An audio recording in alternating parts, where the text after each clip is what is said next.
This is the Lone Crater YouTube. We hope this video helps. In this video, I will show how to make brownies using an easy method. First, let's gather our ingredients. You'll need 1 1/4 cups of all-purpose flour, 2 cups of granulated sugar, and 3/4 of a cup of unsweetened cocoa powder. Also, have 4 large eggs, 1 cup of melted unsalted butter, and 2 teaspoons of vanilla extract on hand. Don't forget a 9 by 13-inch baking pan, and preheat your oven to 350 degrees Fahrenheit. Now let's get mixing. In a large bowl, combine your melted butter and granulated sugar, stirring until well blended. Next, crack in your eggs one at a time, whisking well after each addition to ensure a smooth mixture. Stir in the vanilla extract. In a separate bowl, whisk together the flour and cocoa powder. Gradually add the dry ingredients to the wet mixture, mixing until just combined.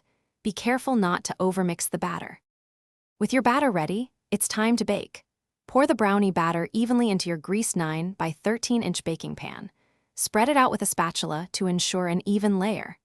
Place the pan into your preheated 350 degrees Fahrenheit oven and bake for approximately 25 to 30 minutes. You'll know they're done when a toothpick inserted into the center comes out with moist crumbs, not wet batter. Let them cool completely before slicing. Once your brownies are completely cool, it's time for the best part, cutting and enjoying them. Use a sharp knife to cut them into your preferred size, perhaps 2 by 2-inch squares. These rich, fudgy brownies are perfect on their own, or you can elevate them with a scoop of vanilla ice cream or a dusting of powdered sugar.